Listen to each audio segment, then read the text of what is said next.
Bonjour à tous, me voilà de retour avec un nouveau sujet aujourd'hui qui, j'espère, vous aidera dans vos démarches de développement personnel, puisque c'est de développement personnel que l'on parle la plupart du temps dans mes vidéos, puisque comme vous le savez, je suis coach de vie.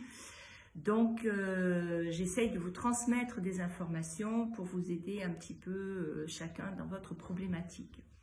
Donc aujourd'hui, j'avais envie de vous parler de la résistance. Alors la résistance, c'est nous qui la mettons bien évidemment dans diverses situations et notamment quand il s'agit de développement personnel, donc notamment quand il s'agit de lâcher nos émotions pour se sortir de ce qui nous gêne, de ce qui nous bloque au quotidien. Donc on a recours souvent à plusieurs thérapeutes dans différentes méthodes et j'ai quand même pas mal de personnes qui me disent « oui, mais j'ai fait telle thérapie, j'ai fait ceci, j'ai fait cela et je ne m'en sors toujours pas, je n'y arrive pas, je n'avance pas ». Alors on ne va pas dire que ce sont comment dire ça, que ce sont les thérapeutes qui sont coupables, ni vous d'ailleurs, c'est pas être coupable de quelque chose, c'est simplement que inconsciemment vous y mettez de la résistance, parce que sortir d'une certaine habitude est extrêmement compliqué, surtout quand l'on parle d'émotions. Donc ça vous touche intérieurement, ça touche au plus profond de vous. Donc là par contre c'est beaucoup plus compliqué. Donc vous voyez que dans votre vie de tous les jours, on met des habitudes en route, on met des rituels en route et on en est inconscient. Et on a du mal à les changer. Donc le matin, si vous travaillez, vous prenez votre voiture et vous prenez cette route, parce que cette route devient une habitude, parce que c'est comme ça, etc., etc. Dans vos émotions, c'est la même chose. Dans votre comportement face à vos émotions, c'est exactement la même chose. Donc on fait de la résistance, on est dans un rituel de comportement. Et même si les thérapeutes que vous pouvez voir vous en parlent, vous font toucher du doigt, vous n'arrivez pas à lâcher ça. Pourquoi? Parce que il y a des peurs de lâcher le comportement. C'est un mécanisme qui est en route et ce mécanisme est plus fort que votre volonté, que votre prise de conscience, même si vous entendez, même si vous dites oui, je comprends, oui, je sais, mais dans le quotidien, vous ne le mettez pas en pratique. Donc, qu'est-ce qu'on peut faire face à ce problème de résistance qui est en nous, face à ces schémas que l'on répète régulièrement et qui sont un vrai problème parce que vous n'avancez pas dans votre vie, vos peurs sont là, vous ne les lâchez pas, etc., etc. Donc, il y a bien sûr plusieurs méthodes de prise de conscience. Alors, je l'ai sûrement déjà dit dans mes vidéos, le cerveau est un muscle. Donc, on a inculqué certaines choses à notre cerveau. Donc, le cerveau fonctionne avec ce qu'on lui a demandé de fonctionner. Donc, selon la situation qui arrive, qu'est-ce qu'il fait? Boum, il le met en pratique et il répète le schéma. Ça devient de l'inconscient aussi. Donc, voilà, c'est de l'habitude, du rituel. Donc, qu'est-ce qu'on doit faire à ce moment-là? Il faut changer les données que votre cerveau a enregistrées en dehors de votre résistance à le changer. Alors, il y a plusieurs méthodes qui peuvent s'appliquer pour arriver à le faire. Alors, la première méthode, c'est ce que je préconise et qui, sur certaines personnes, fonctionne à court terme et d'autres à très long terme, ou à long terme, ça dépend de chacun, d'accord? Donc déjà, c'est la méditation de nuit. Alors, la méditation a un bienfait sur le corps, la méditation a un bienfait sur le fonctionnement du cerveau, mais c'est comme tout, c'est à force et à répétition des choses qu'on arrive à lâcher progressivement ou rapidement ou à long terme, ça dépend de chacun. Alors, la méditation de nuit, c'est tout simplement rentrer dans le lâcher-prise en dormant. C'est-à-dire que quand vous vous couchez le soir, vous vous mettez une méditation sur le lâcher-prise, une méditation que vous allez pouvoir choisir sur YouTube ou ailleurs, enfin comme vous voulez, ce sont des méditations qui sont gratuites. Choisissez-en une qui correspond à vous, c'est-à-dire la voix de la personne est très importante. Donc, choisissez celle que vous souhaitez personnellement. Une fois que vous l'avez choisie, tous les soirs, là par contre, ça va vous demander de la discipline, ça va vous demander de la volonté, mais c'est le chemin de votre libération. C'est-à-dire que tous les soirs, vous allez vous mettre cette méditation et vous endormir sur cette méditation. Alors le premier soir, ça va être sûrement beaucoup de désordre dans votre tête. Vous allez être, au début, vous allez écouter, puis après, votre cerveau va vadrouiller à droite, à gauche. Vous n'allez plus du tout entendre cette méditation et vous allez commencer à avoir sommeil et vous allez vous dire « Oh, ça me saoule, j'ai pas envie, je l'arrête. » Ou « Allez, bon, allez, fais un effort, va jusqu'au bout. » Mais bon, de toute façon, votre esprit va vous dire « Ça ne fonctionnera pas. » Donc, vous allez être discipliné. Vous allez vous dire, je veux m'en sortir. Donc, demain soir, qu'est-ce que je fais? Je recommence. Vous allez recommencer votre méditation et ça va être encore un désordre pas possible, ordre contre ordre, ordre contre ordre. Donc, il va y avoir une lutte interne qui va se mettre en place inconsciemment et votre esprit va commencer non plus encore à vagabonder. Mais vous allez persister. Vous allez être tenace et vous allez vous dire, bon, ok, ça ne marche pas. Mais je vais quand même le tenter, puisqu'on m'a expliqué qu'il fallait que je le tente sur du long terme et pas du court terme, pour avoir du résultat. Donc ça va être preuve de persévérance, ça va être preuve de patience, et petit à petit, cette méditation va commencer à s'installer en vous. Alors, ça dépend de chacun. Il y en a chez qui, au bout d'une semaine, ça va commencer à opérer. Il y en a d'autres, il leur faudra peut-être 10 jours, d'autres peut-être 15, je ne sais pas. Chacun à son degré. Mais quoi qu'il en soit, qu'est-ce qui va se passer? Votre cerveau va enregistrer cette méditation, même si vous pensez que ça n'a pas d'effet sur vous, même si vous pensez que c'est vraiment nul de faire ça, enfin, peu importe votre pensée, dites-vous que cette méditation, eh bien, au fil du temps, elle s'installe en vous et elle s'installe inconsciemment. C'est-à-dire que vous n'êtes pas dans la gestion, puisque elle va s'installer, votre cerveau l'enregistre, malgré tout, même si vous n'en avez pas la sensation, votre cerveau enregistre cette méditation. La persévérance est très très importante. Pourquoi? Parce qu'au quotidien, vu que vous envoyez de nouveaux ordres à votre cerveau, lui, petit à petit, il les enregistre. Bababam, bababam, bababam. Et vous n'en avez pas conscience. Mais à un moment, un jour, vous allez vous lever et vous allez commencer à penser différemment. Vous n'en aurez peut-être pas conscience non plus, mais vous allez commencer à penser différemment. Et à partir de ce moment-là, ça veut dire que la méditation prendra le pas sur ce que vous étiez en train de bloquer et que vous n'arriviez pas à lâcher par peur, par inconscience, par tout ce que vous voulez. Donc, le cerveau est un muscle. Donc, on peut le programmer pour une chose et on peut le déprogrammer pour une chose. Un cerveau, c'est un ordinateur. Ça se programme et ça se déprogramme. Donc là, dans ce cas-là, on va déprogrammer vos fonctionnements qui sont ancrés pour rentrer dans un fonctionnement qui est nouveau. Mais petit à petit, votre cerveau va l'accepter parce qu'on va être persévérant et qu'on va lui envoyer toujours le même message, toujours, toujours. Donc à un moment, ce message va devenir prioritaire. Donc ça va vous demander du temps ou de la rapidité, enfin, en fonction de chacun. On ne peut pas déterminer si un va plus vite que l'autre, c'est en fonction de chacun. Mais si vous n'avez pas de persévérance, si vous n'y croyez pas au départ, si vous ne vous autorisez pas, si vous n'êtes pas d'accord, ça ne fonctionnera pas. Et vous pourrez continuer à voir tous les thérapeutes du monde entier, vous en serez toujours au même point. Sauf que peut-être un jour, à force de consulter, l'information peut passer. Il y a aussi cette possibilité, bien évidemment, heureusement d'ailleurs. Et puis il y en a chez qui ça ne fonctionnera jamais, parce qu'ils seront toujours dans cette fermeture et dans cette non-acceptation. Alors après, il y a autre chose. Qui je vais être si je ne consulte plus de thérapeute? Qui je vais être si je ne suis plus dans cette résistance? Comment mon entourage va se comporter? Est-ce qu'on va s'occuper de moi? Est-ce qu'on va s'intéresser à moi?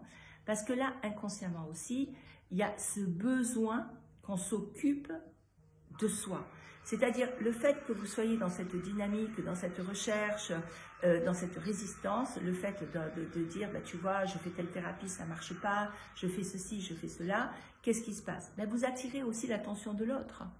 Alors il y a des attentions au bout d'un moment qui vous lâchent parce qu'ils en ont ras-le-bol, parce qu'ils vous disent, bah, il ou elle ne s'en sortira jamais parce qu'elle ne veut pas, parce qu'elle ne peut pas, parce que c'est comme ça, etc., etc. Donc vous allez recevoir un discours négatif, parce que les autres vont vous renvoyer l'image négative que vous véhiculez tout le temps, inconsciemment, parce que c'est comme ça.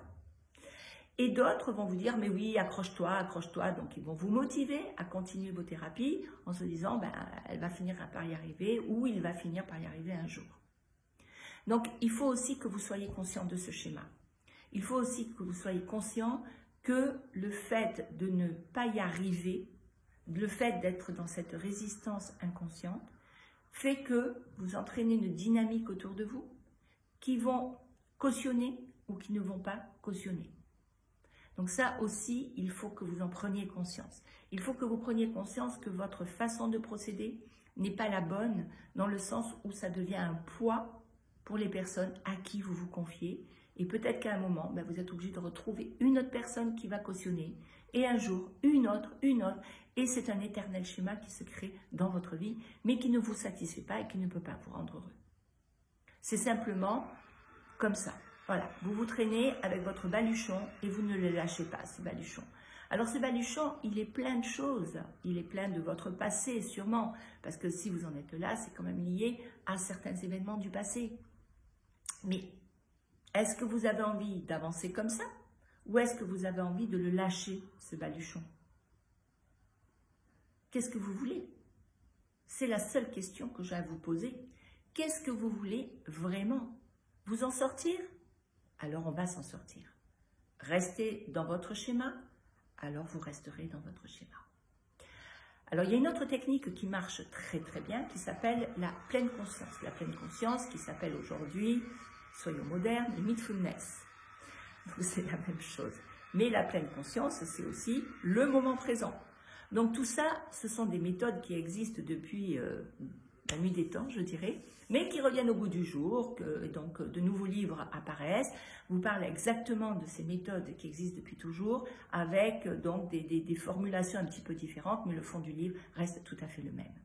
Donc la pleine conscience, c'est quelque chose de très intéressant, parce que ça peut aussi vous aider dans votre démarche de changement de processus. C'est-à-dire, voilà, vous êtes dans une peur, la peur de, je reprends le terme d'une cliente, la peur de conduire, par exemple. Si cette peur est constamment là, c'est-à-dire quand vous dites je prends ma voiture, avant d'aller prendre la voiture, votre peur s'est déclenchée. Qu'est-ce qu'on peut faire à ce moment-là? Mais on peut détourner l'attention de notre cerveau. C'est-à-dire qu'on ne va pas lutter contre cette peur, on ne va pas aller prendre la voiture parce que ça ne sert à rien. Vous allez monter dans votre voiture, vous allez amplifier votre peur, mais vous n'allez pas la lâcher, vous allez juste l'amplifier, puisque vous n'êtes pas capable encore de la lâcher. Donc, qu'est-ce que vous pouvez faire? À ce moment-là, il va falloir amener une distraction à votre cerveau. Si vous êtes en mesure de le faire, vous allez sortir de chez vous, vous allez marcher et vous allez observer tout ce qui se passe autour de vous. C'est-à-dire, vous allez observer les jolies fleurs sur le balcon de votre voisine. Vous allez observer un oiseau qui est en train de créer son nid. Vous allez observer un arbre qui est en train de changer toutes les couleurs de ses feuilles. Il peut y avoir 10 000 choses à observer autour de vous, il peut y avoir 10 000 choses à regarder qui peuvent être distrayantes pour vous et vous amener un certain confort face à votre peur. Quand une peur émerge de vous, essayez de regarder autre chose qui va vous faire du bien. Un enfant en train de jouer, en train de rigoler, un bon gâteau au chocolat, je ne sais pas, ça peut être plein de choses. Le tout, c'est de distraire votre cerveau et de lui emmener quelque chose qui va vous faire du bien, c'est-à-dire quelque chose qui va vous apporter une satisfaction et votre stress va partir sans que vous en ayez conscience. Pourquoi? Parce qu'à ce moment-là, vous aurez remplacé une énergie négative par une énergie positive. Alors ça, c'est un entraînement à faire, il faut du temps, mais c'est quelque chose qu'il faut vous mettre en place au quotidien. Une peur, ok, je suis dans cette peur, je suis dans ce stress, qu'est-ce que je peux faire? Hop, je détourne mon regard de ma peur et je vais vers quelque chose qui me fait du bien. Je vais vers quelque chose qui me calme, je vais vers quelque chose qui me rend positif. Donc, apprenez à vivre la pleine conscience. La pleine conscience, c'est le moment présent. C'est vivre une situation sur le moment présent. Ce n'est pas repartir dans le passé, ce n'est pas repartir dans une émotion qui est récurrente, c'est vivre quelque chose de positif au moment présent. Donc ça peut être tout et n'importe quoi. Et si vous apprenez à fonctionner comme ça, si vous apprenez à mettre cette technique en place en vous, vous allez voir que petit à petit, vous allez lâcher vos peurs inconscientes pour des moments de bien-être conscient. Alors, vous avez des livres actuellement qui traitent très bien du sujet, donc je ne vais pas vous en conseiller un particulièrement. À vous de lire les synopsis et de voir ce qui pourrait le mieux vous correspondre. Mais je vous conseille vraiment d'appliquer cette méthode. C'est une méthode qui est gratuite, qui ne demande pas d'argent. C'est une méthode qui est facile à mettre en place avec toujours de la volonté et de la persévérance. Comme la méditation est quelque chose de facile à mettre en place, qui n'est pas onéreuse et qui est à la portée de tout le monde. Donc je vous conseille vraiment ces deux techniques qui sont vraiment très très bonnes dans l'approche de la résistance, qui vont vous aider progressivement à changer votre façon d'être, qui vont vous aider progressivement à libérer ce que vous n'arrivez pas à libérer et qui vont vous aider à sortir de votre résistance, mais inconsciemment. C'est-à-dire que vous êtes dans la lutte, donc vous résistez parce que vous luttez contre vous-même et vous luttez contre tout ce qui va s'imposer à vous. Si vous appliquez des méthodes naturelles et qui vont agir sur votre résistance dans votre inconscient, mais là, vous allez libérer tout ce que vous n'arrivez pas. Et bien sûr, faites-vous aider en parallèle s'il y en a une nécessité. Il n'y a aucun problème. Vous pouvez être suivi par un psychologue et appliquer ces méthodes.